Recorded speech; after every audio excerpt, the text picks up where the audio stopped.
Okay, we've got a few more folks who've just joined us. Couple of phone and some folks without video, but it looks like Donna is on. We have somebody by phone, Miriam. We're just asking as you're joining, if you get any interference or if you have any noise in your office, just to mute your mic. That can sometimes help with feedback. And we'll just maybe wait another minute or so. I see about 10:02, so we'll give it maybe another minute or two, and then we can get started.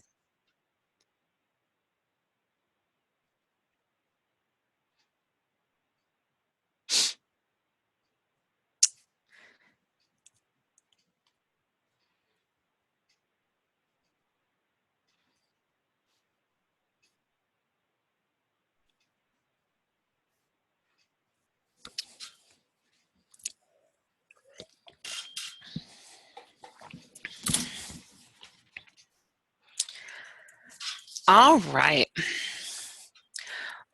Well, I'm not a fan of punishing the punctual, so we'll go ahead and get started. And if others join us, that would be awesome. Just a quick reminder, the session is going to be recorded today. And so if there's any questions that come up that you want to review, or we'll be able to share this with our colleagues who aren't able to join us today or next week. So it is being recorded for those purposes. So first of all, thank you for being part of the call today. Thanks for being part of this conversation. I'm really glad we have this chance to share out some of the progress. Some of the folks who are on the call have actually been part of some of the meetings that have already occurred where this proposal was shared with our colleagues, and we've received feedback. And so I'm really glad that there's some folks that have already been exposed to some of this information. And then for some of you, this is the first opportunity to maybe ask questions. So we're glad for that opportunity as well. So what we're going to do today is just kind of go over the process that our working group has gone through so far. We have a little bit of information on our background and kind of our charge and what led us to some of the things we've come up with. And then we want to share with you the sort of the draft that we were able to send out to you via email last week, and just have a chance to go through a little bit of the information. We're not going to go through it in detail to detail, but we do hope that any questions or clarifications that you have can be asked today. And then we're going to just spend some time making sure that your questions get answered, and that we can hopefully get your suggestions incorporated into the proposal that our committee comes up with. And I apologize, I didn't do this right when I started off. I'm Tara Kuipers. I work in Extension in Park County, and I know most of you guys on the call, but I apologize if we haven't had a chance to meet. Tansy Sussex and I have co-chaired this 4-H working group. I drew the short straw, and I'm going to lead today's call, and then Tansy's going to lead the one next week. So that's we're tag teaming on this. Our working group was named back in June, I think, or late summer, or late spring, early summer. And for those of you that aren't aware, the working group committee is made up of myself and Tansy, who are serving as the co-chairs. Stacy Buchholz, Warren Crawford, Jonathan Despain, Bridger Fate, Joey Johnson, Gretchen Kelso, Robin Chamber, and then been serving on that working group. So that's the crew who have been meeting. We've had 3 multi-day in-person meetings, and then we've also had quite a bit of other work by phone and email and some other ways that we've shared information. I'm going to really quickly share my screen. So for those of you that are joined by Zoom, I'm going to just share out my screen right now. For those of you that are joined by phone, if you have access to the PowerPoint that we sent out on Friday, that's basically what I'm going to during this process, as I'm sharing my screen, it's tough to see if any questions come up in the chat box. And so Tansy's going to be checking the chat box pretty regularly, but if there's something that I need to pause and respond, or somebody wants to ask a question or make a comment, just let me know. I apologize if I miss those opportunities. What we wanted to share on this first screen is basically the summary of the charge that was brought out to this working group. That first statement on that screen is just the 4 bullet points that we really made as the focal point of our work. Any work that our 4-H working group did had to sort of meet this 4-way test. Whatever we decided to include into a recommendation has to promote positive youth development, so we can't lose the core of what 4-H is, which is a positive youth development opportunity. We wanted it to enhance 4-H program participation, and so participation wouldn't be hampered, and if anything, it would be enhanced and improved.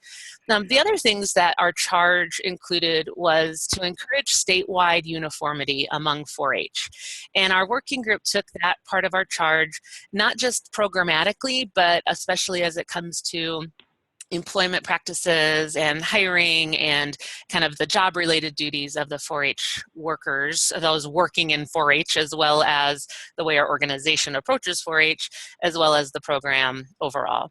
And then the fourth part of our charge was that whatever we did really had to focus on increasing employee retention, knowing that retention can be really challenging in our organization, and making sure that we are addressing that. So that was the summary of the charge. The full text of the working group charge, I'm happy to email that out to you. I think it was shared in news notes back in the summertime, so you're welcome to check that out. It was a little bit more lengthy than that, but it kind of was summarized into those 4 major points. So our working group really started getting together around those 4 ideas, those 4 points of our charge. Through a lot of discussion, focusing on the needs and the ideals of our organization, of the leadership, of our community members, participants, parents, funders, volunteers, and really tried to examine 4-H in Wyoming from all of those facets. And we came up with a few major things that we felt needed to be addressed. In addition to those 4 bullet points that were given to us as a working group, we also tasked ourselves with those additional list of things. Ways that we thought we could promote positive youth development and encourage uniformity and increase retention. We thought that whatever we had to do had to include better support and onboarding of new employees, that having more consistency in supervision and goals of employment was going to be important, that really addressing the annual reporting structure, because the phrase that our working group often used was that 4-H educators have 2 jobs. It's kind of the 2 prongs of 4-H, and both of them are essentially full-time jobs. One is that program management side of the 4-H world, and the other piece is the educator world. And really knowing that our annual reporting structure really doesn't have a good place to incorporate the program management half of that job. So anything that we did, we wanted to make sure that we could also make a recommendation related to annual reporting. We also wanted to really look at ways that the 4-H educators could have opportunities for career advancement outside of ET&P. Currently, the only real way for career advancement is through joining the ET&P process and going through that academic process. We felt that that wasn't sufficient, that we have a lot of 4-H educators who are constantly increasing their work and challenging themselves to new and different things, and just enhancing their professionalization, and there's really no way of recognizing that outside of getting a master's degree and joining the ET&P process. Another facet that we felt needed to be really part of our conversation as a working group, or part of our recommendation, related to more support for curriculum and training. Just an important part of 4-H that wasn't really being supported sufficiently for our county-based educators. The other kind of very similar piece to that is that there's a lot of time spent on statewide program oversight, statewide travel, events, etc. And it doesn't leave as much time for county educators to really focus on their counties. And that doesn't seem like a good match often of time and putting resources where they need to go. Consistency in vision, direction, implementation. and then just further opportunities at the county level. So those are some of the, I guess, key points that our 4-H working group really took to heart. We really tried to make not only those 4 bullet points of our charge, but also those additional items really sort of the center of where our working group focused our time and our attention. So I'm just going to pause there for a second. If there's anybody that has a question, please feel free to unmute and ask it, or if there's anything in the chat box, I just want to pause and see if there's anything we need to cover before we move on.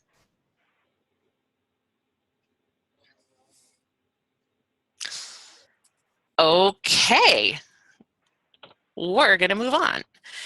So I'm going to just flip to the next slide. I think I am.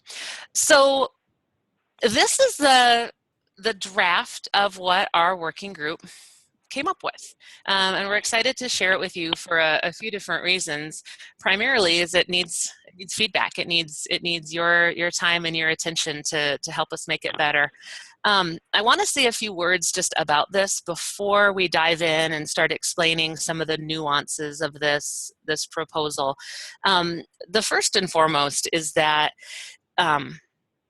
when our working group started meeting, as you can imagine, there were some really tough conversations that we had to have as a working group, because we really can't talk about organizational structure and positions without our minds automatically going to names of people, colleagues, ourselves, and putting ourselves in these positions. And that was really tough. We had some hard conversations that we had to get through as a committee. And so I'm going to ask you guys to sort of do the same thing we as a committee had to do, which was separate the personal as much as possible. It's not possible to do that completely or fully, that's for sure.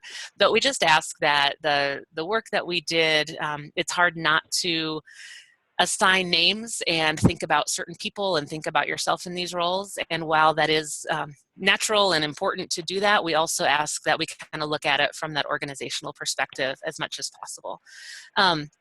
So in doing that, I just want to talk through a few of the elements of this structure that our working group has drafted. Like I mentioned, it's far from perfect, and it's really not even ready to call it maybe a full proposal.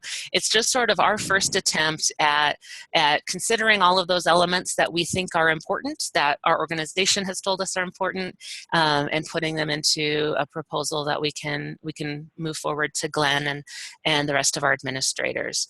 So the first thing you'll notice is we still have a University of Wyoming Extension Director. Glenn, you're safe. We did not propose to cut you loose. So just want to make sure that you're not losing sleep over that at night. We really examined the program leader position. Part of our research and part of our working group's task also involved really talking to a lot of other 4-H leaders around the country, particularly around the West, Utah, Washington, Colorado, other states. And we really took a few of those conversations to heart. And one of the things that consistently came up through those conversations, as well as through the working group charge and the need for consistency and uniformity, was that really having a state program leader where supervision as well as the real programmatic decision making lies was very elemental in success of other state 4-H programs. And so one of our first elements of this proposal that you see in front of you is to actually create a state 4-H program leader position.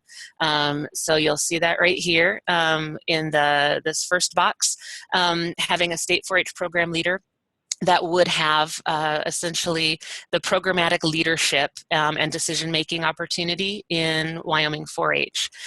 There would also be an assistant state 4-H program leader that would also have leadership roles, but really in maybe more of the implementation of the program.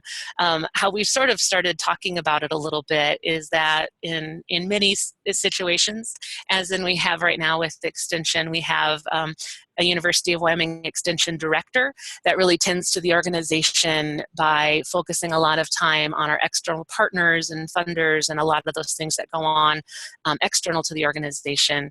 And we have 2 associate directors who really focus and tend to a lot of things that are internal, supervision and internal programmatic team kinds of liaising work.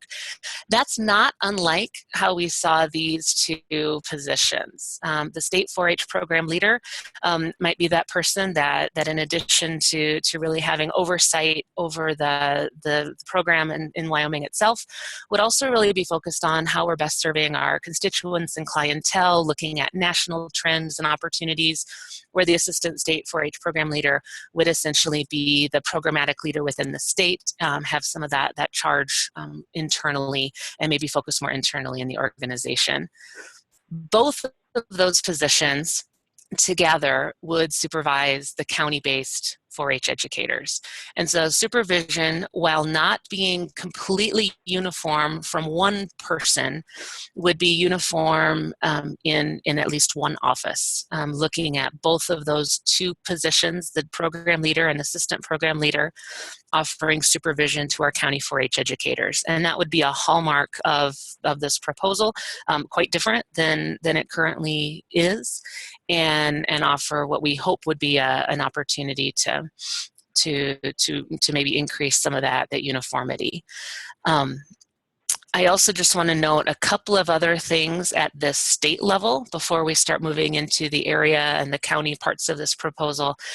In addition to the creation of the state 4-H program leader and assistant program leader, we really, you'll also notice within the state level, we do not have any specialists located in that state office or on campus. We did look at the addition of an additional 4-H events coordinator. So currently we have 1 full-time person working for 4-H events, and we made it part of our proposal that having a second person, an assistant coordinator, another person working on 4-H events was also part of this proposal. We currently have, and our proposal also includes, the state 4-H foundation director and the state 4-H office staff. So those are a couple of the elements of this proposal that really affect things at the state level. The creation of a state 4-H program leader, assistant program leader, and a quick description of those. I want to move on and kind of move to the right side of this and look more at the area, county levels. But before I do that, again, I just want to pause. If somebody has a question or observation, if someone who's on the working group realizes that I've forgotten something important, I want to just pause and make sure anybody has a chance to offer clarifications or questions. So I'll pause and see if there's anything that comes up in the chat box or anybody wants to unmute themselves and share a thought.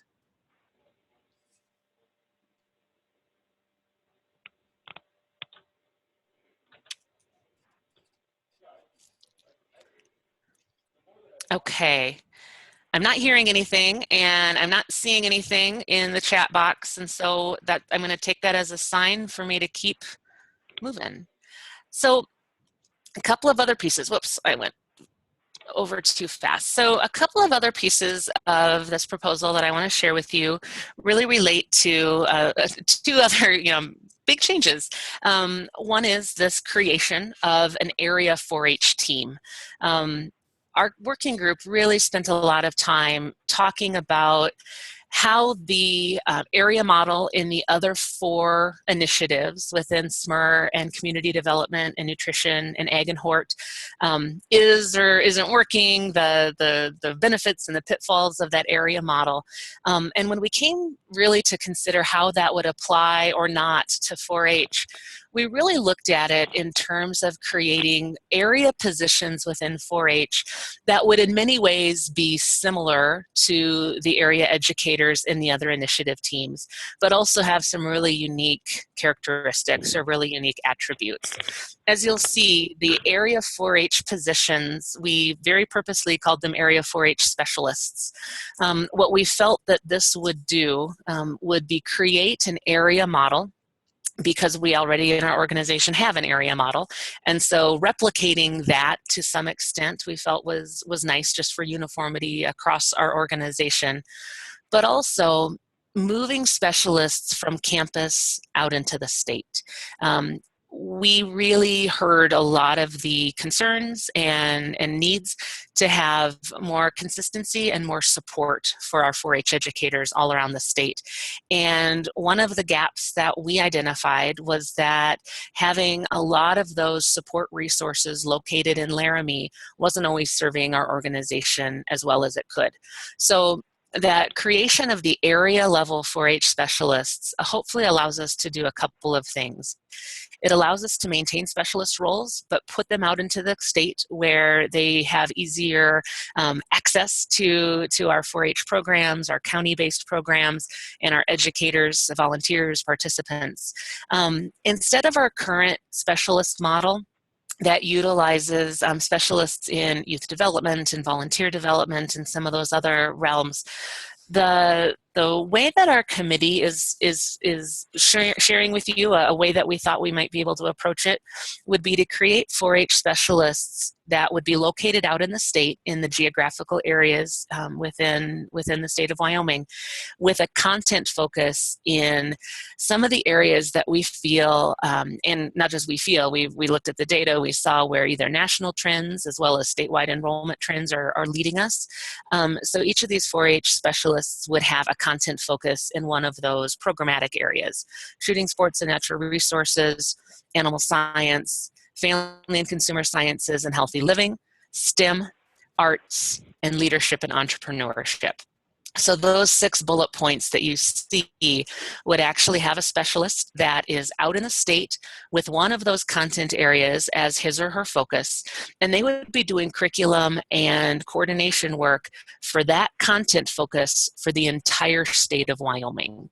They would be located out in an area, but they would have quite a bit of statewide responsibility within that content area.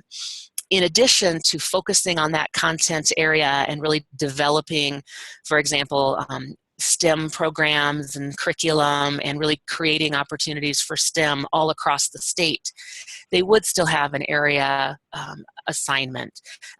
Multi-county, 3 to 5 counties perhaps. Our proposal includes having at least 6, no fewer than 6 positions across the state, and having that area educator or area specialist in an area with an assignment that is specific to that area. And that assignment is sort of represented by this dotted line, that for whatever area they are in, they are serving as a support role, someone to help onboard, really help troubleshoot, and maybe fill in gaps for the county programs for the area in which they are working. So the area specialist would have a large piece of their time going to statewide program development and curriculum development and perhaps events and things of that nature at the state level. And they would also be focusing a lot of their time to the county educators for the counties that fall in their area. Again, that dotted line, it's not a supervisory role, but it would be a support role to really help with some of those things that, again, we heard frequently from the 4-H educators in the state to really need some additional support, hopefully to meet that end goal of enhancing retention of employees and just more clarity and uniformity around the state. These 4-H area specialists would essentially be the 4-H initiative team. Those 6 to 10 folks would really be the ones doing the state level coordination, curriculum planning, event planning, things of that nature. Again, we heard pretty loudly that a lot of those state responsibilities really took away from the county-based educators' ability to create success in their counties. And so there wouldn't be necessarily anything barring those 4-H educators to still work on projects that had a statewide impact, but the area 4-H specialists would really then become the statewide 4-H initiative team to do a lot of those state level kinds of projects and state level work that is currently being done by the county-based educators that already have 2 jobs like we talked about earlier. So that's a little bit more description about the area 4-H specialists. Again, I'm going to just really quickly pause, and then I want to talk more about the county 4-H educators and some things related to the area educators and the other initiative teams. But before I go forward and do that, I'm going to pause here and just see what questions I can field, or you guys have observations, anything like that.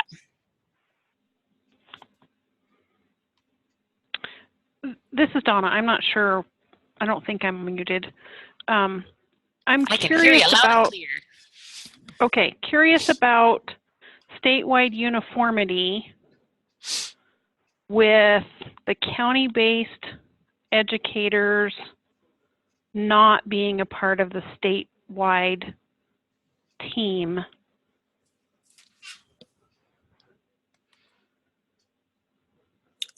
Okay. So I'll see if maybe perhaps one of the 4-H educators who are on the working group, Tansy or Robin or someone want to talk about that from your 4-H perspective. I think would be a lot wiser than mine. Yeah, I can talk about it a little. So that area person would also be responsible for soliciting input, and they would be communicating with those county educators all the time.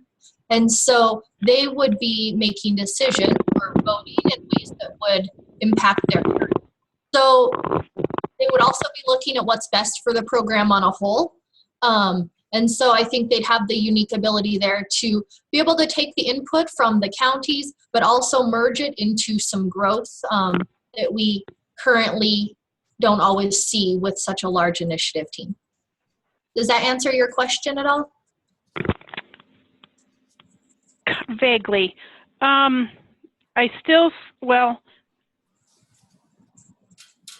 at least currently, there is so much, everything's different in my county, and it just stays different in my county because, and I'm not saying Natrona County, but contextually that the quote unquote my county, that my county is so different than any other county, and it doesn't change because the perception from my county is that it needs to stay the way it is in my county. And if we still have county-based educators who are focused on the program in my county, I think it's going to be really hard to transition to what's better for the state and doing that uniform program rather than keeping it my county. Yes, it is. There's no way to get around that. What we're seeing is that having everything so different in every county is not impacting us positively. And so, yeah, there will be some transitions that are challenging, and hopefully that's something that everyone can work through. It won't be one day someone takes over and everything has to change for every county. But yeah, there will be some of those tough discussions that have to happen either way. And I guess to that as well, Donna, I would just ask you, do you have thoughts on troubleshooting that or suggestions from your perspective? Well, you know, I tend to agree with the idea of if you come up with a problem, you need to come up with a solution for it. I am far enough away from that particular initiative team, thankfully, on many occasions. Those meetings tend to be long, it looks like. But it just seems to me that there needs to be more buy-in to, we are a statewide program and I deliver it in this particular county. So that there is a statewide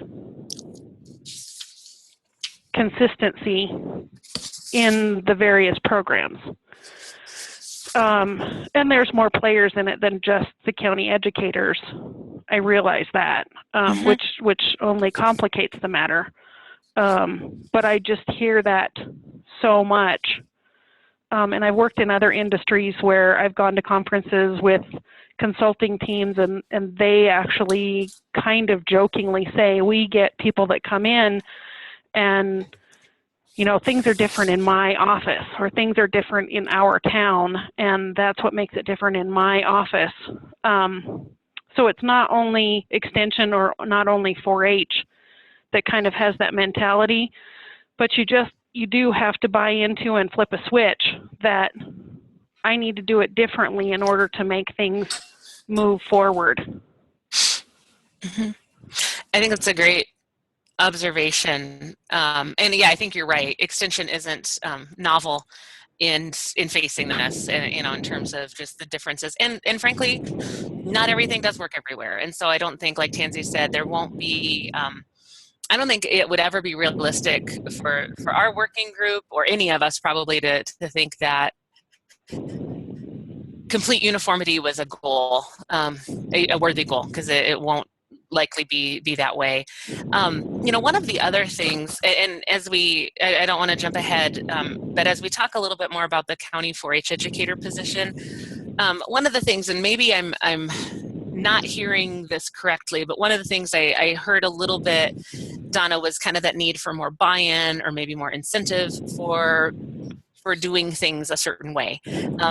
You know, if it's something where it's just like, I don't want to do that in my county, even though it's the direction that the state is going. There are going to be, I think, some things related to differences in both evaluation and reporting that might incentivize or enhance some of that uniformity. Implementing things is going to be, and monitoring the implementation of that to enhance uniformity might be part of, we're going to talk about that in a moment, but that might be, might also address your question. But thank you for that. I think that's really good feedback. Okay. Yeah. Stacy had input, but her mic isn't working.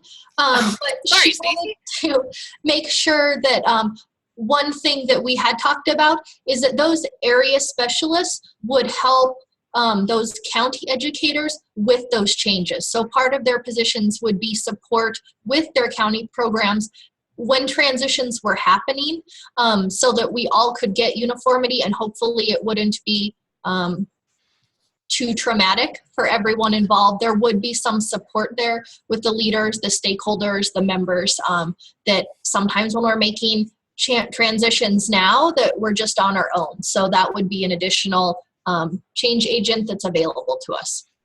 Awesome. Thank you, Stacy, for that addition. I think that is important. I mean, this area 4-H specialist position, that box that you see, was, you know, it's a really kind of a nuanced position, because it has, you know, statewide perspective, it has content focus, it has responsibilities for individual, the success of educators and counties. One of the things that, and this is a historical perspective that I probably shouldn't even be talking about because I wasn't here when the history happened, but there was a conversation that I think many of us maybe are familiar with, that at one point there was an attempt to have the initiative team for Wyoming 4-H be, rather than every county educator, a representative educator from each county, so that the different areas and collections of counties would have one person who would make decisions on behalf of the counties that they represented. And that went by the wayside, because regardless of whether we want to think we can be biased or unbiased or not, if we are, you know, if I'm based in Park County and I'm asked to cast a vote or make a decision on something that is going to affect multiple counties, I'm typically, because I'm a human being, I'm probably going to put my own needs and my own county's needs first. And so it sounds like historically that process of having county-based educators representing multiple counties wasn't a successful attempt. And so one of the things about these area specialist positions is that they are going to be out in the area. While geographically they may be housed in another extension office, their responsibility is going to be much broader. It's going to be state and area specific. and they'll be evaluated as such, just like area educators currently are, but probably even more robustly. They're going to be really evaluated on the area level work they're doing, not what their one county is doing if they happen to be located in one county. Their decision making, their perspective, their viewpoint really will be more representative of state and area level issues and needs. So hopefully that's, you know, that's another facet that our committee addressed. But again, certainly not perfect. And so other feedback for us, other elements of the feedback that you have, observations, reactions, questions. I'll pause again just to see what else is needing to be said before we move on.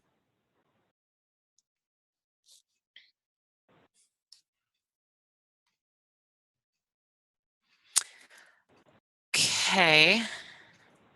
Not hearing anything, not seeing anything.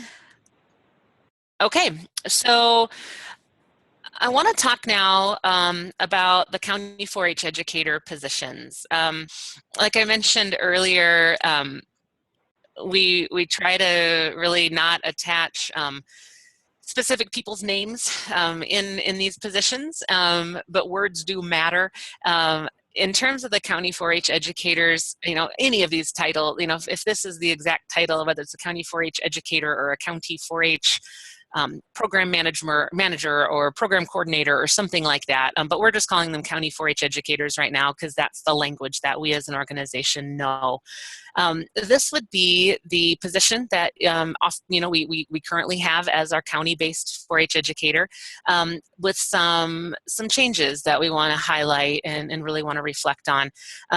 One major change, as mentioned earlier, is that these people in the county positions would be supervised by the state 4-H office, the state 4-H program leader and assistant leader. So that's one key change.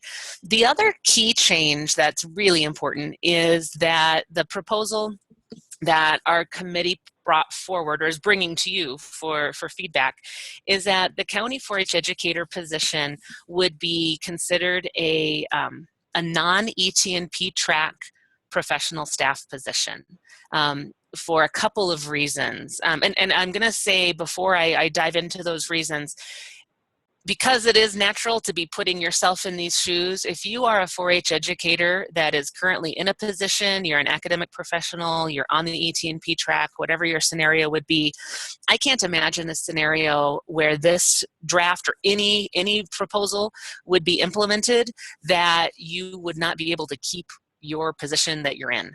Our working group and any administration decisions that happen, I can't imagine a world in which if you're currently a county educator and you're a AT&P track educator, that wouldn't be rescinded or taken away from you.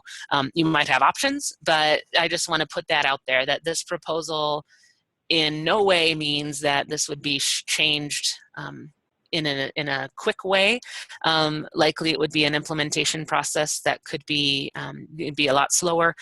So none of this would necessarily change for people that are currently in their positions. I just want to put that out there.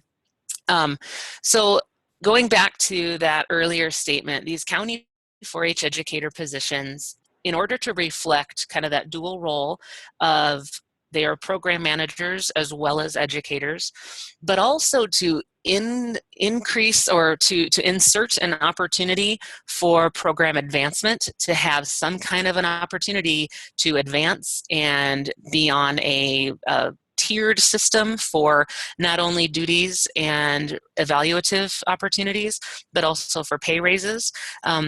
Our proposal was to put forward a 3-tiered professional staff position that would be the county 4-H position.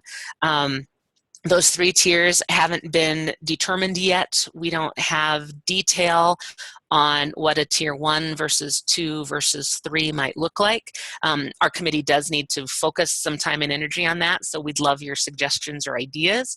But it would be like any 1, 2, and 3 process. Tier 1, tier 2, tier 3 would likely involve increasing responsibility, increasing duties, professional responsibility within those 3 positions. The county 4-H educator position, very similar to how it is now. would really have the entire weight of that position put toward the management and the oversight of the county 4-H program. Your focus in that position, or whoever is in those county 4-H educator positions, would be focusing on developing and supporting the youth that are enrolled in your program, the volunteers, the club development that happens in your county, the reporting, those kinds of things. It really would have a lot of opportunity to manage that county 4-H program. That's not to say that the educator responsibilities would go away, but it would say that program management would be paramount. It would be kind of the premier responsibility within that position, and the duties of curriculum development, of educational opportunities being delivered would be part of this county 4-H educator's responsibility, but very closely aligned with what the area specialists are offering and developing. That state level work that a lot of our 4-H educators currently do in curriculum development likely wouldn't be nearly as much of a focus as actual implementation of a successful 4-H program in your county. So again, this would be an opportunity to have a tiered system under a professional staff category or classification. We explored quite a bit in our working group, and Mary Kay really led the effort to talk to human resources about some of the ways that we could deliver this, and we discussed whether it would make sense to have it in the academic professional realm or in the professional staff realm. And we took into consideration just the protections offered to employees, as well as putting into professional staff really allowed there to be a 3-tiered system.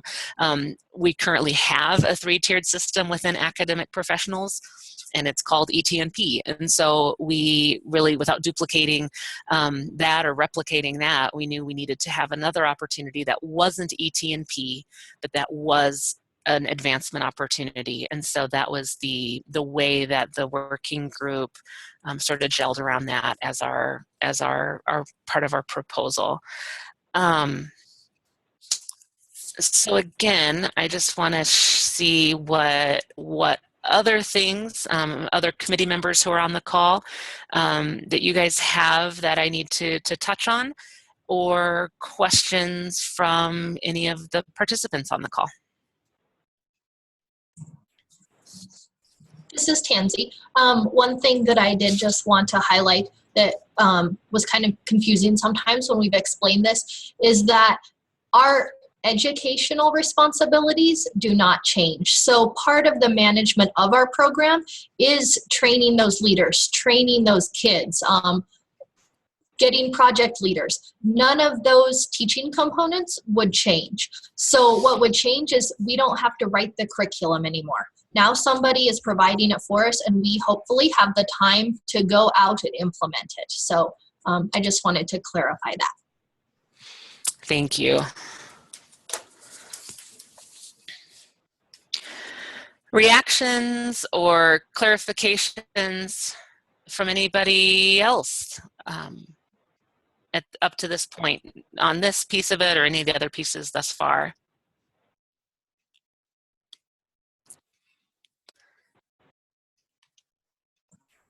There is a comment from Mary Kay in the chat box. Her mic isn't working either. That said that this, when we were talking about the consistency, that state program leader would also be an element that would add overall program consistency as well. So not just those specialists, but all the way up to the top, and you'd have support from the top down. Awesome. Thank you, Mary Kay, for that. That's very true. Okay. Hearing no other comments.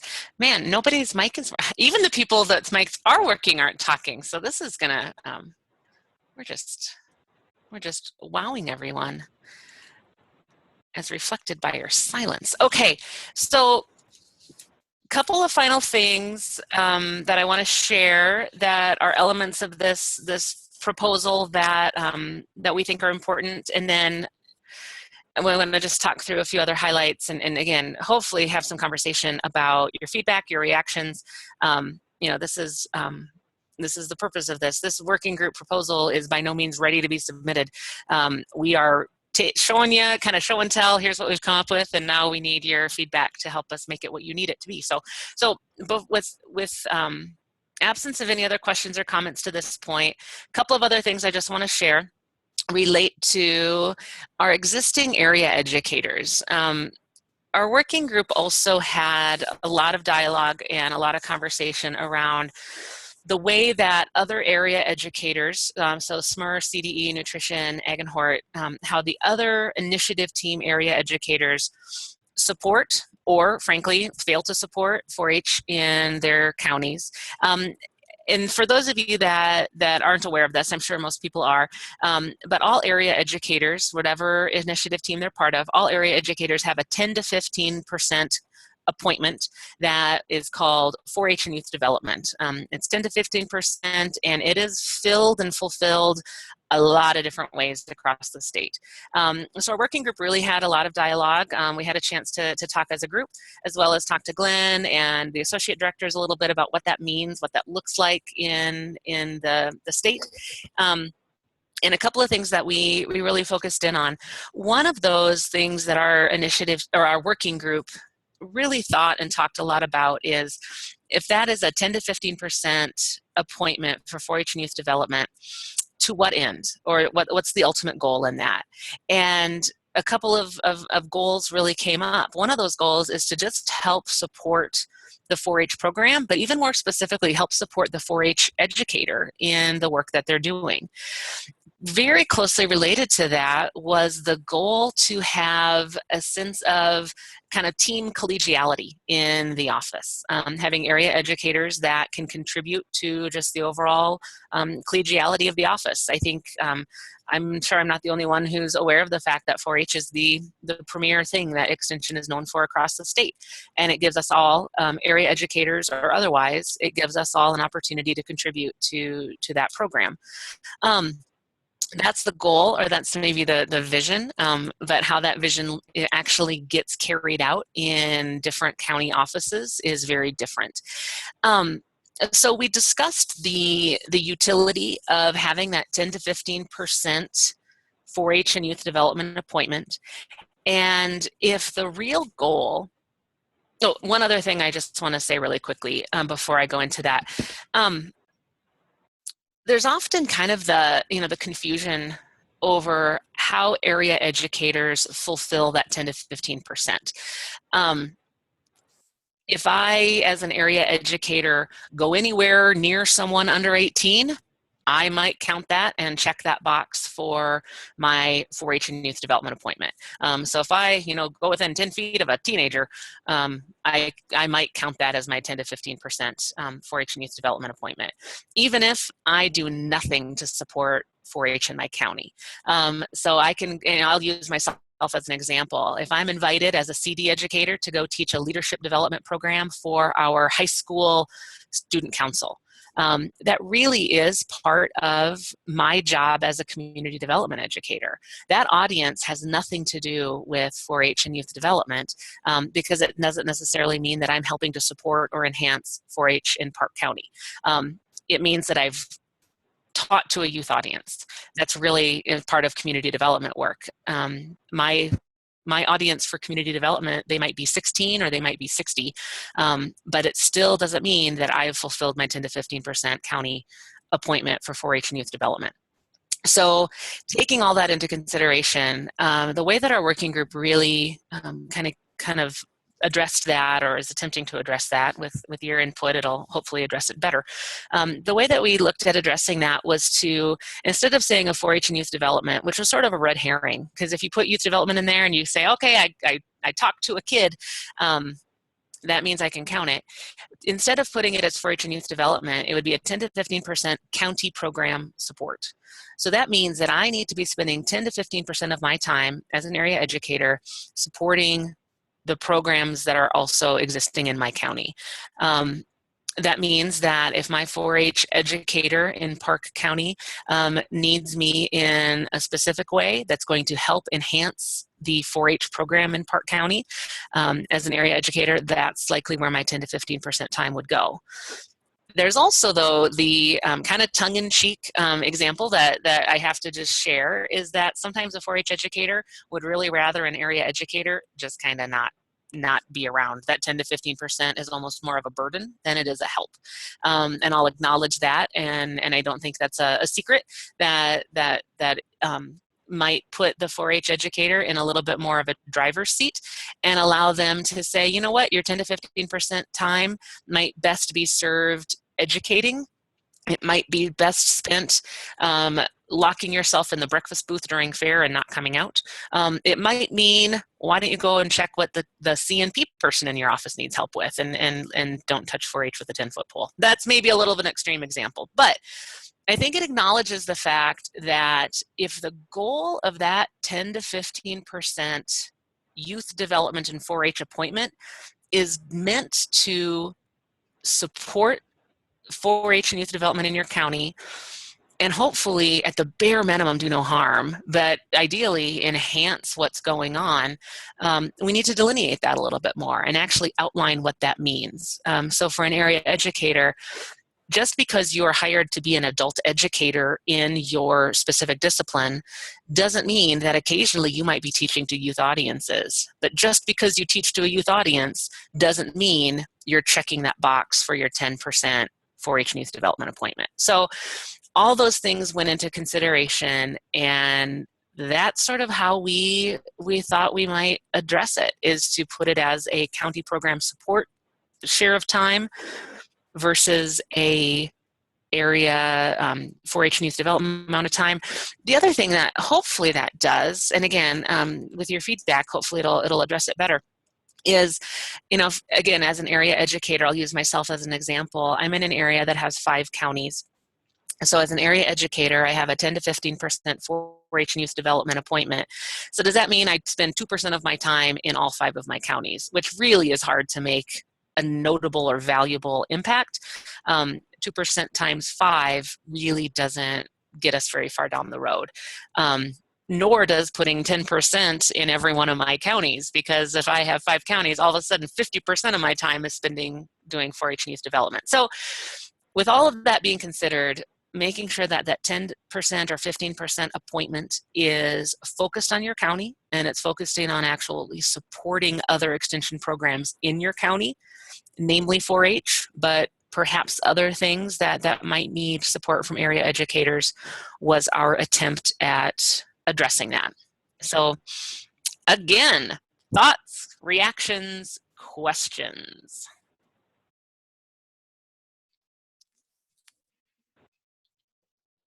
Hey, Tara, this is Tina. Can you hear me? I can. Hey, Tina. Hey, I think you mentioned at some point, but I just kind of wanted to know that you had contacted other states and you had input from what other states are doing. And I'm just curious, with this whole process, how much, input that you had from other states has gone into this model, and, what people have told you, what has worked for them and what has not? That's a great question. Yes, so we did. We spent quite a bit of conference call time, and then Tansy and I via email and some other just one-on-one phone calls, the whole working group as well as the 2 of us. We talked to about, in depth, we probably talked to about 6 or 7 states, and then just maybe collected information from a few others, maybe 5 or 6 or so. So anyway, a couple of things that we heard that I can recall, and I'll ask Tansy and Robin and Joey and others on the call to help me remember. One of the things that I remember coming up really loud and clear in those 2 things that I recall. One was having centralized governance for 4-H. That centralized program leader was really important. Having currently in extension, we don't have that position. We have a coordinator, but as a program leader, it's a pretty different position. There's decision making, there's supervision. It's kind of the one-stop shop where the buck stops for 4-H. That was pretty elemental in most of the states, or I think all of the states that we talked to, was that having decision making authority in one location in the state was important to them, and they found that an important part of a successful structure. The other element that we heard from them largely related to having some kind of an area or regional leadership structure. So whether that meant having, having administrators or having specialists or educators that had multi-county oversight, multi-county duties, those were two elements of almost all, gosh, I don't think I can say all, but I think almost all of the programs or states that we talked to had centralized 4-H leadership, had a state office that had decision-making power, for lack of a better word, and also that had some kind of a regionalization or area model. Tansy and Robin and Joy, those of you on the call, what else do you remember from those state conversations?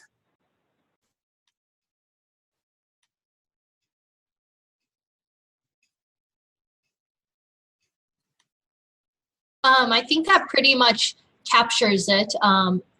As you guys all know, every state is very different from their entire administrative structure down. And so this is not a copy of any one state. It's kind of a combination of the good ideas that what was working well in some of our other states that had kind of similar demographics to us, but then we took a Wyoming spin on everything. So it wouldn't look like any other state exactly, but there might be elements that you would see that other states have pieces of.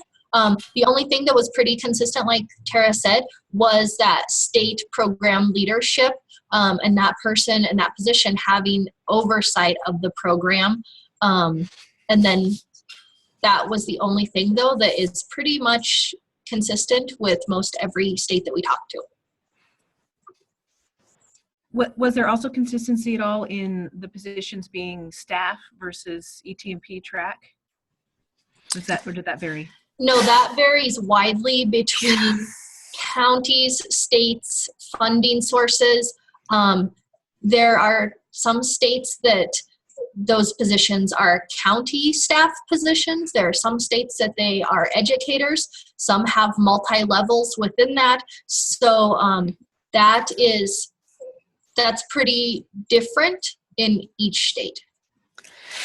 And I'll be honest, I was a couple of times really surprised.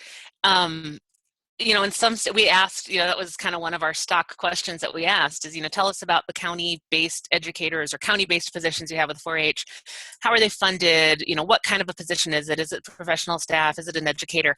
And even in some states, it varied county to county to county. So some counties said, oh, the county funds it. It's a county employee. They're supervised, hired, fired, et cetera, by the county.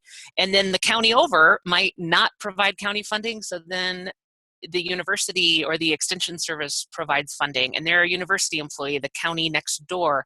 They're on an ET&P track in the county next door to them. And it was amazing, not only the distinction or the diversity state to state, but even in some states, the diversity county to county to county, which sort of made my head spin.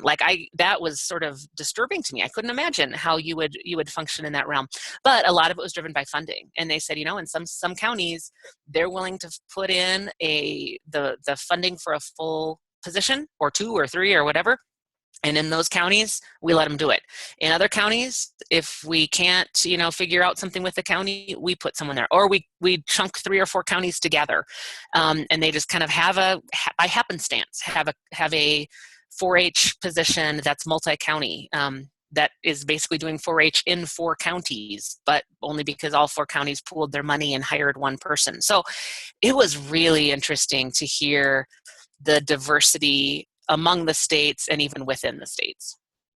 One thing I do want to point out, those counties that have, those educators that have multi-county responsibilities for running that program, their counties are much smaller than ours. And so there are states that have probably 40, 50, 60 counties. So their road time is a lot less. And then there's a lot of times where they would have maybe an area person that would supervise, and they would have program assistants. So county hired people that would just do pieces of the program, and then one educator that would supervise all those pieces. So the reason that I know that was a question that was brought up by our group was multi-county responsibilities, and It just wasn't a fit for our state.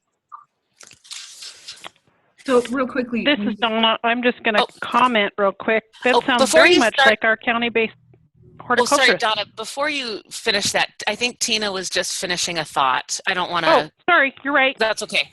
Oh, no worries. Now I kind of forgot. Oh, I was just wondering, can you fill me in? Because I'm grant funded, I don't totally know how the 4-H positions are funded in our state. Aren't some of them also funded by our counties as well? So in Wyoming, part of the MOU or the agreement with every county, and there could be exceptions to this, I'm sure there are exceptions to this, but largely the way that the agreements work in every county in Wyoming is that the county funds the office personnel, so an office manager or secretary provides the physical space for extension and then pays for 50% of the 4-H educator's salary. And so they contribute half of the 4-H educator's salary, and the university extension contributes the other half of the salary plus benefits. But all of our educators are UW employees. We do have a couple that do have grant funding within that, the monetary side of it, but everybody is still a UW employee, which is something that was different in each state. Yep. Okay. Does that get your question, Tina? Yep. Cool. Thank you. All right, Donna, what was your thought? Well, it's just a recognition of that our county-based horticulturists fall into the same, the word that comes to mind right now is cesspool, of there's a different formula, different format, different treatment for the horticulturists in the different counties that we have county-based horticulturists in. Mm-hmm. So, and thank goodness there's a working group that's going to solve all of those problems too. Well, yeah, I mean, we've looked at that too, but it probably some equity in that with that same thought process of being county-based. Yep. May play into the final decision or role or whatever I'm trying to say. Mm-hmm. Yeah, I think that idea of uniformity is it's probably a something that like I said, I really reacted to when I heard about the lack of uniformity in other states. But yeah, we're living with that lack of uniformity already in our organization with horticulture. So yeah. Other questions, reactions, thoughts? As we've just kind of talked through this proposal, sort of layer by layer from the extension director, state 4-H program leader and assistant leader, the events coordinator, addition of another position there, the area 4-H positions, the county 4-H positions, and our existing area educators 10 to 15% appointment as it relates to this model. Other just overall reactions or questions that we can clarify.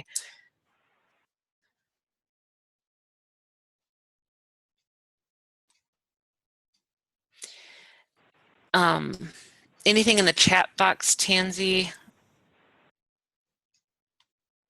I have kind of a question. I'm not sure if I know like how to phrase it very well, so bear with me.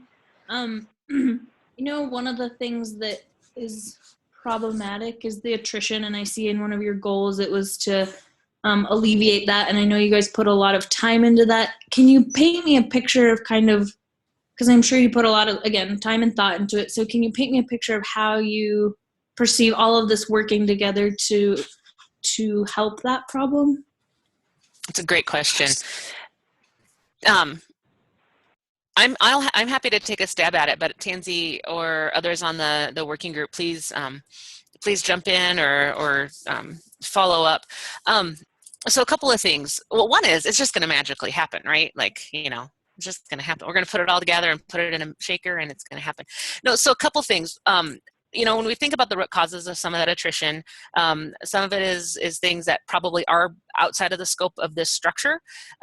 We're in no fantasy world that this will solve the problem. But a couple of things that we did feel were important as it related to attrition. Again, and these are things that our working group discussed, but also that we heard very loud and clear from the 4-H educators here in the state. One was the lack of consistency in supervision, having 2 associate directors that have maybe 2 different philosophies. And I'm not referring to our current associate directors necessarily, but just in general, having 2 different people with 2 different philosophies, and that caused angst and concern. And so the uniformity of supervision, even though it wouldn't be from one person, it would be from one office. In addition to that, supervision is just one piece of this, but it was just overall support. Offering support for 4-H educators in the counties where you have an associate director who's your supervisor who's on campus. You have a 4-H program coordinator who's also on campus, but who also really doesn't have program oversight or decision-making oversight. So that lack of support and kind of that pervasive feeling of not having a support person. That area specialist position is one way that we felt would maybe fill in some of that support role, would just be to have somebody within arm's reach, a county or 2 or 3 away at the most, to help troubleshoot things. To kind of be as a nearby resource and nearby support. So from that perspective, just the supervision, kind of the uniformity, as well as increasing the opportunity for support that it lies outside of supervision, but at least it's something in a support resource. A couple of other things that we felt were closely linked to the state of attrition in our organization was related to reporting, and kind of how employees as well as how programs are evaluated. And I think, sometimes we look at our reporting for 4-H as trying to fit a square peg into a round hole. Our current reporting system is really based on an ET&P model that doesn't acknowledge the work of program management within the 4-H realm. So that has to be a frustration that does perhaps also lead to losing good employees through attrition. And so within the county 4-H educator position, one of the things that would come hand in hand with the professional staff, tier 1, tier 2, tier 3, would be a different and hopefully more accurate way of reporting work and being evaluated on work. So that might also reduce some of the frustration. A third frustration, again, that isn't a one reason for attrition, but I think it contributes to attrition, is some of the role confusion and role clarity around area educators and the way that they relate, not always positively, to 4-H educators, and hopefully delineating that 10 to 15% county program support and really clarifying what that means for area educators and how it relates to the 4-H educators might also be a potential solution. Those are a few things that I think, different little touches would work on it. A couple of other things that our committee really hasn't yet talked about, but we have it on our very near-term agenda, relate to some other things, relationships between 4-H educators and councils, 4-H educators and fairs, things like that I think are also contributing factors that we still have a lot more work to go to help meet those 4 goals. But that's a few attempts that we've made thus far. What do you think about that? I mean, in terms of that being a need, how do you think we've done, and what are we missing? Before you say that, one other thing that we talked a lot about was onboarding. And so our initiative team put some great work into coming up with topics and strategies to onboard new employees, and we just don't have the ability to do that right now. And so onboarding would be a big part of those specialist positions. And so you wouldn't get 100% of your training because, as you know, you have to go at least a couple years before you really even know what's going on.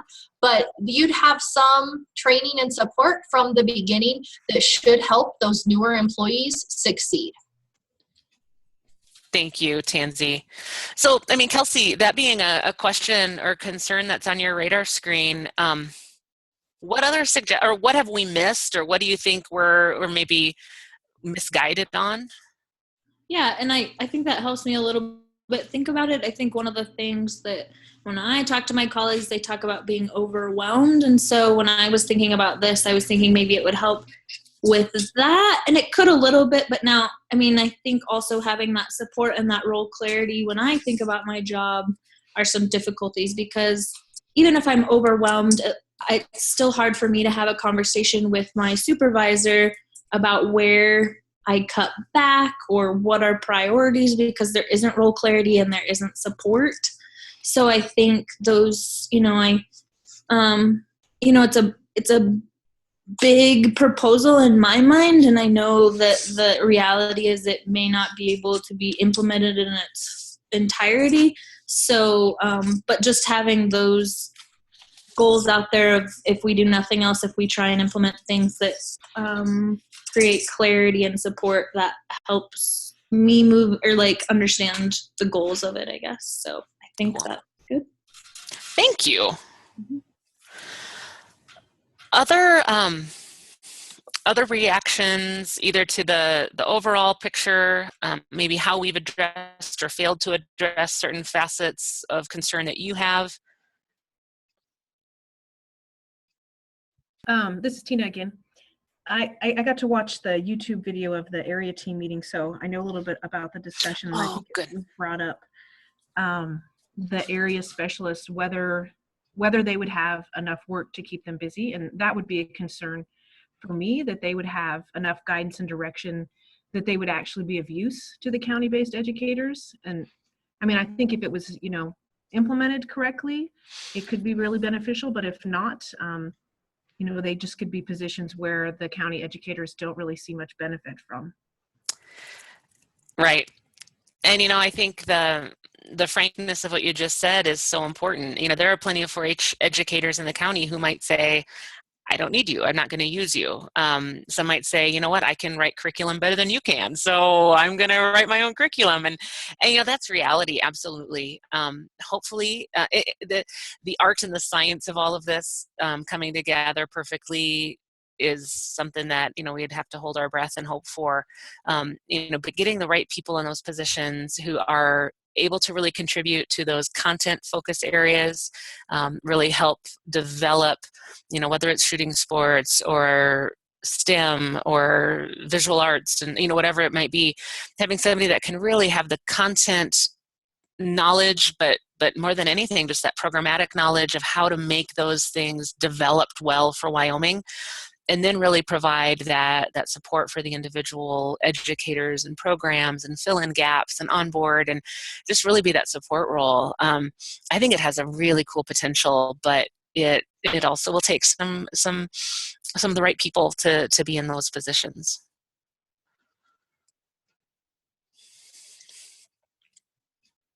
Other questions, concerns? Yeah. I was to catch Glenn before he got off, but it looks like he got off, because one of the questions I have still from our area is if that 10 to 15% current 4-H and youth development appointment is mandated by federal funding, or how that works, because I think that will play a role in how it's implemented, right?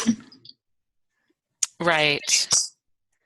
And I don't think when we've had those discussions, and I think Mary Kay is still on, I don't know if she can type in here or not, but I don't think it was mandated. It is up to, because when we talk to other states, most of them have support, but it looks different in each state to an extent. So I don't think there's anything mandating it, that it has to happen in a certain way. Okay. Thanks.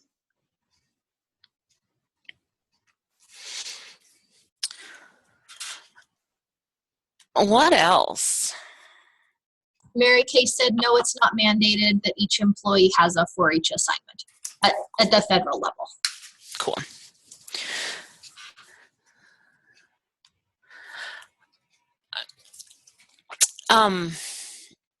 I want to have just a couple of moments to just scroll through, and we've talked about a lot of this. This is just kind of a snapshot of that org chart that we just spent time talking through. This is the kind of the template for the conversation that we just had, the information that we just shared. And then the next couple of slides really go into some more detail of the county position, the area 4-H position, the current area educators, and the other 4 initiatives. the state 4-H program leader and assistant leader. We just spent a little bit more time putting, kind of pen to paper and really sharing what the committee's overall, big picture ideas were. And so you're welcome to dive into that, or if you have dove into that and have questions or need clarification, please let us know. This isn't by any means a speak now or forever hold your peace, but if there's something that's really on your brain now on any of these positions, please let us know. I want to share a little bit about the what next and leave kind of with a couple of final questions for you. But before we do that, kind of start that closure phase, I just want to just make sure that we're not missing any opportunities to hear your reactions or answer questions.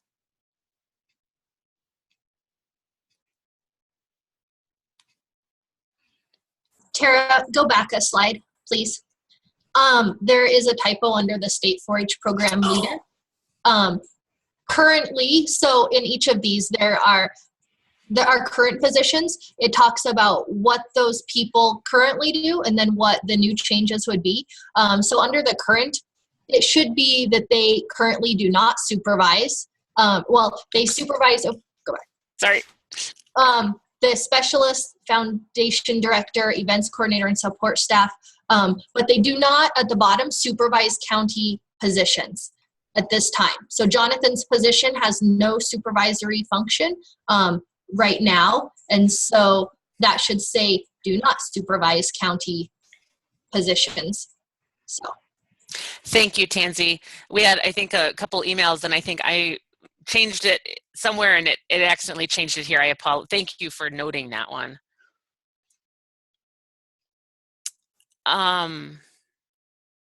Any other questions or reactions?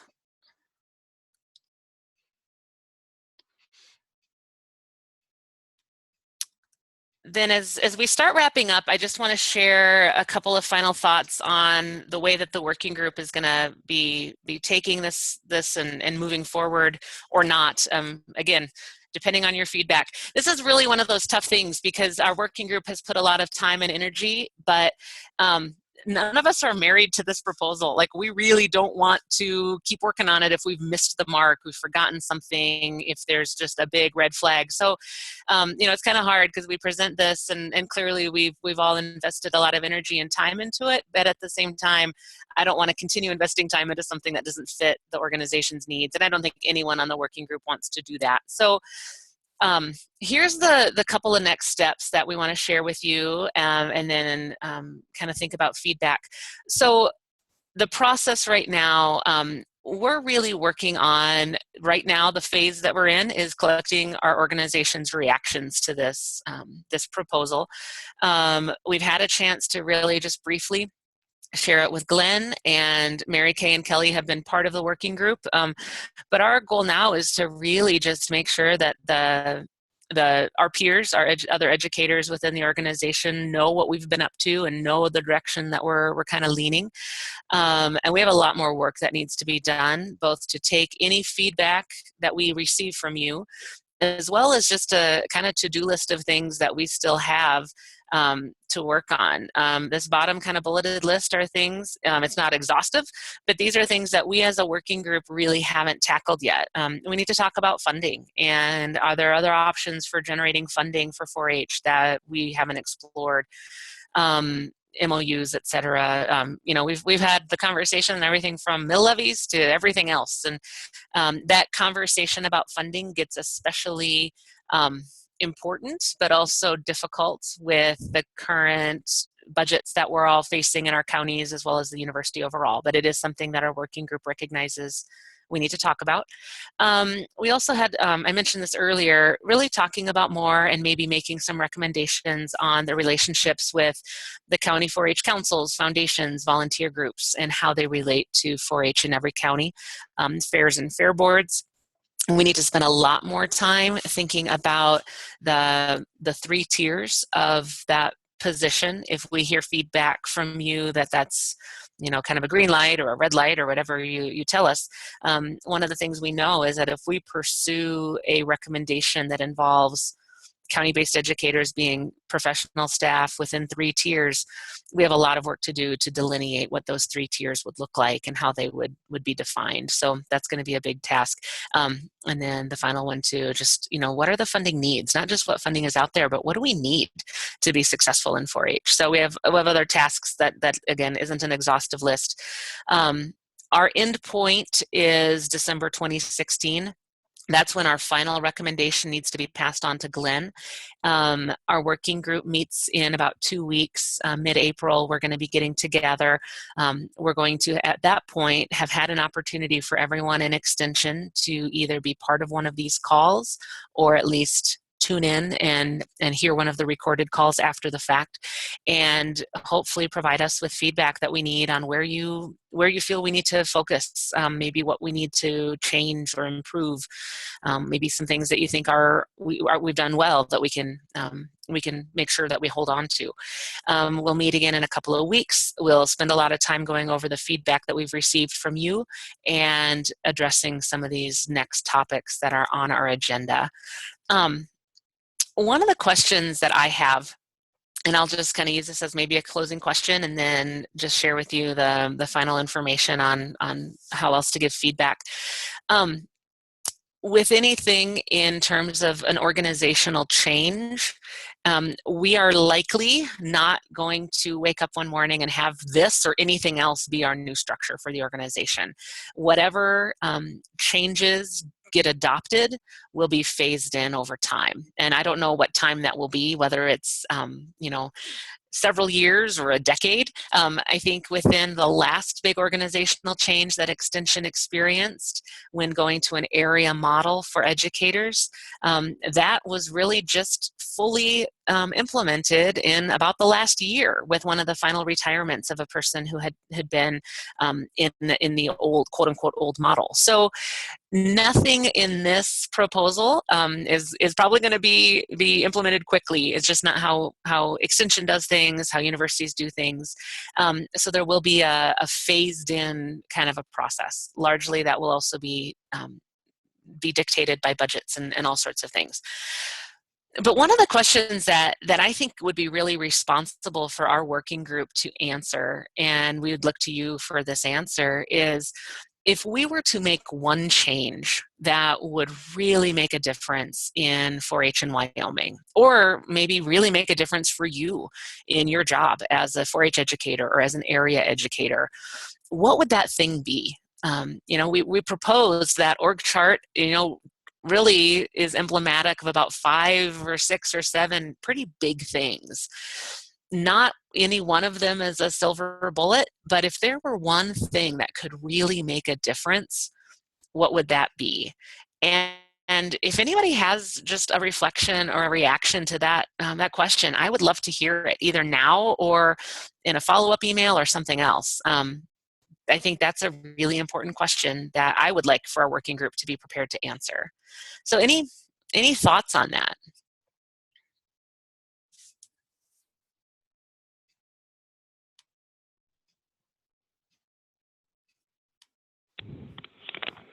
Well, since nobody else is chiming in, I really think that first and second year educator development and mentoring that you guys mentioned is not necessarily happening through the initiative team. Seems to me to be one of the biggest reasons that has impacted the retention issue. So that onboarding, mentoring for new 4-H educators. Yeah, I mean, some people are getting mentored within the initiative team. Some people are getting mentored from without the initiative team. Some people hit the ground and run in a direction that they think they should, whether it really is an extension protocol or not. And when they get to the end of some time period, there just seems to be a lot of throwing the hands up in the air and saying, I can't do this anymore. So not only that onboarding, but really consistent onboarding that comes from the same place, from the same maybe one voice kind of offering that onboarding, so it's not just onboarding, but Well, it different in every certainly would county. be a large step towards consistency across the state. Mm-hmm. Thank you very much, Donna. Other responses to that, if you think about, one thing, or that the most important thing that this working group might recommend, what would make your life better or make the biggest impact for the organization as you see it?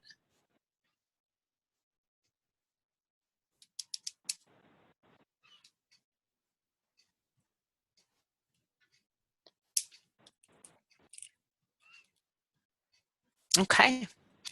Well, this final, I pulled up this final slide and I'm looking at it again, and I was messing around and stuff. So on Thursday, April 7th, we're going to have another call, but we're not going to tell you what time it's going to happen. It's a secret. Just kidding.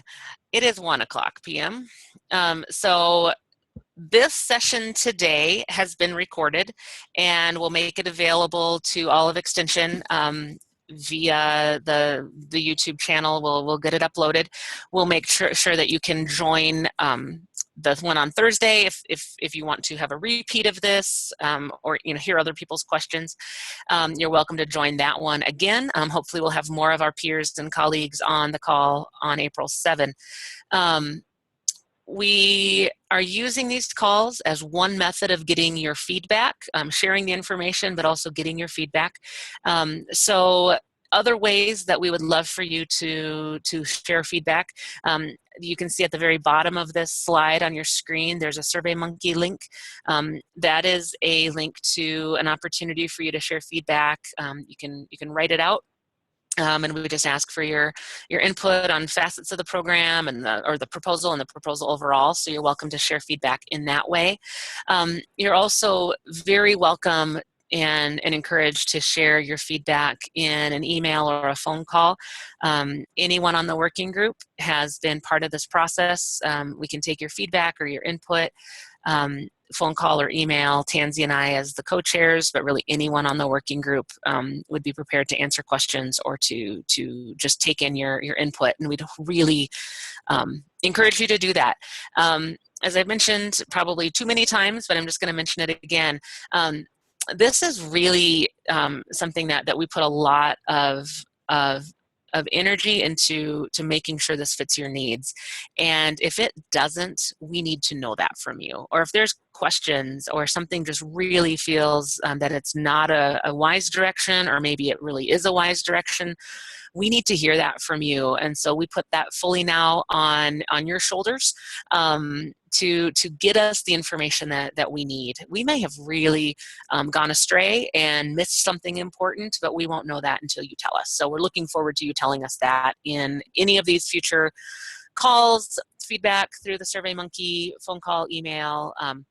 Let us know your reactions and how you think we can continue improving this process.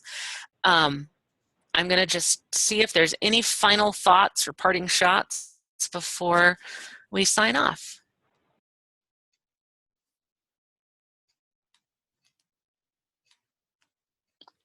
Okay.